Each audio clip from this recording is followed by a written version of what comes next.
The first Christmas didn't just happen by accident. It happened for a reason. And to understand that reason, we need to go back a long, long way. The Bible tells us that in the beginning, everything in the world was very good. God made people to be friends with him and with each other. He put them in a beautiful garden with everything they needed. Sadly, things went wrong. The first people, Adam and Eve, decided they wanted to run their lives their own way, not God's way. They had to leave their garden paradise, and soon God seemed far away, and the world was broken without God. But God still loved everybody and was very sad about what had happened.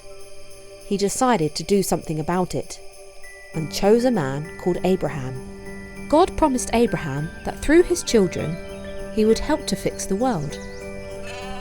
Over many years, Abraham's descendants became the Jewish people and lived in Israel, the land that God had given them. Time passed.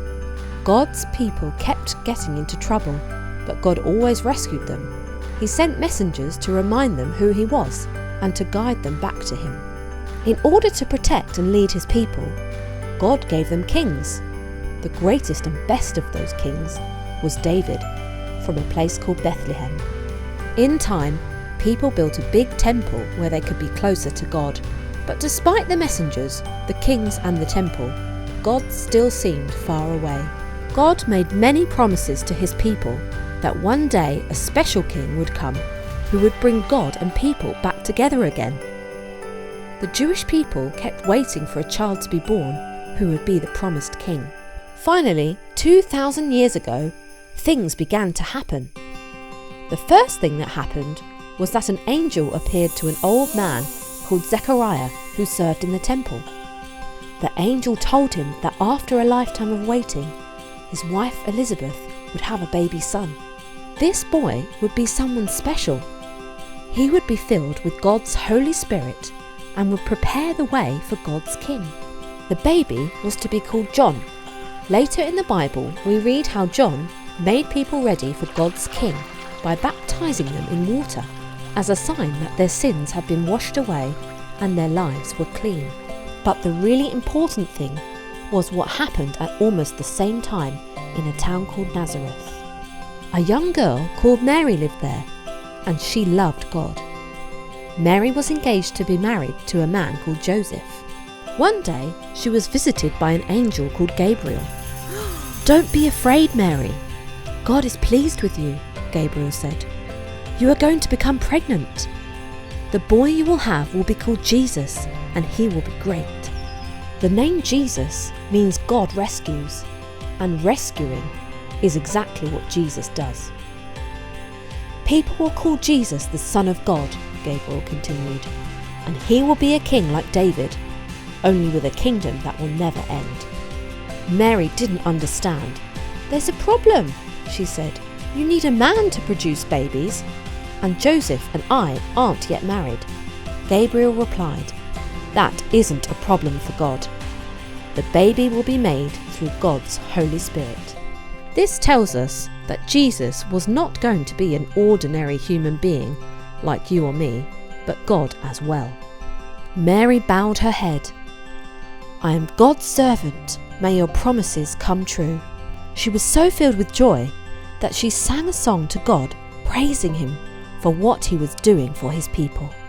Joseph was not happy when he heard that the girl he was going to marry was pregnant.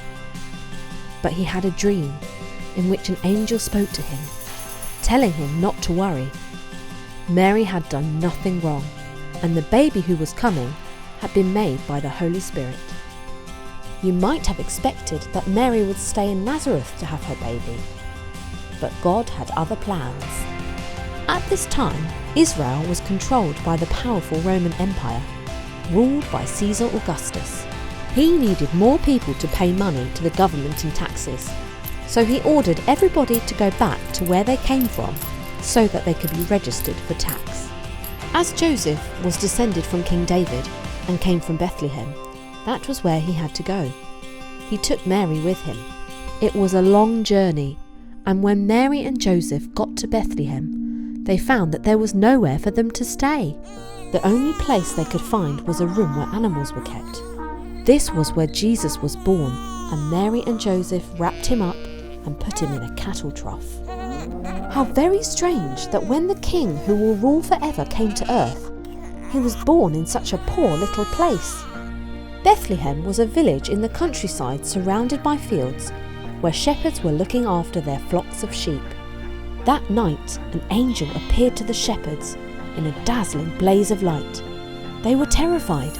The angel told them not to be afraid. "I am bringing you good news," he said. "The one who will save the world, the baby who will become a greater king than David, has been born in Bethlehem.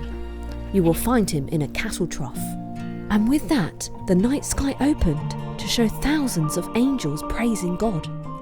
After the angels had disappeared back into heaven, the shepherds rushed off to Bethlehem to find the baby. Then they returned to their sheep, singing praises to God and telling everybody about what they had seen. The way that God told the shepherds to come to see the baby reminds us that Jesus came to earth for all of us, whether we are rich or poor. When Jesus was just a few days old, Mary and Joseph took him to the great temple in Jerusalem. To their surprise, 2 people at the temple realised who Jesus was. One was a very old man called Simeon. He told Mary and Joseph that the child would be a light to show God to the whole world. A wise woman called Anna recognised that the baby would grow up to be the king who would rescue God's people. The shepherds were not the only visitors to see Jesus. Far away to the east of Israel were some wise men who studied the stars. These wise men noticed an unusual star in the sky that showed them that a king had been born to the Jewish people. So they prepared precious gifts and began a long journey to try to find him. Now at this time, Israel wasn't just ruled by the Romans, but also a king called Herod. He was nasty and cruel. He was always worrying that someone would come to take his throne away from him. The wise men from the east went straight to King Herod's palace, expecting to find the baby there. When they explained why they had come, Herod became jealous that this baby might be God's king.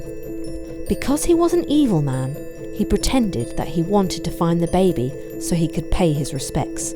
He sent the wise men to Bethlehem with instructions to come back and tell him where the baby could be found. But he didn't want to take presents to Jesus. He just wanted to kill him. Guided by the star, the wise men found where baby Jesus was. They were delighted, and opening their treasure chests, gave him gifts of gold, sweet-smelling frankincense, and a spicy ointment called myrrh. The way that God told the wise men to come to see the baby reminds us that Jesus came to earth for everybody, wherever we come from.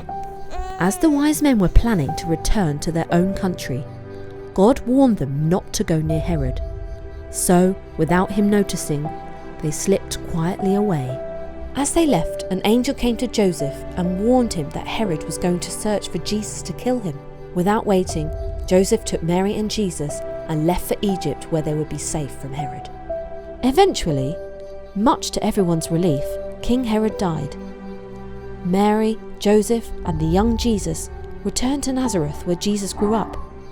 But those who knew the story of his birth wondered what was going to happen to him. So that's how Jesus was born. The Bible also tells us why he was born. It says that Jesus was God with us. Remember how long ago people had turned away from God and become separated from him? Jesus was not just an ordinary baby. He was God coming to be one of us. We couldn't get back to God, so he came to be with us.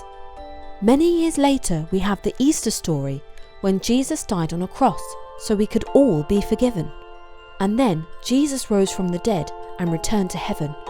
Although Jesus is now in heaven, he is still God with us.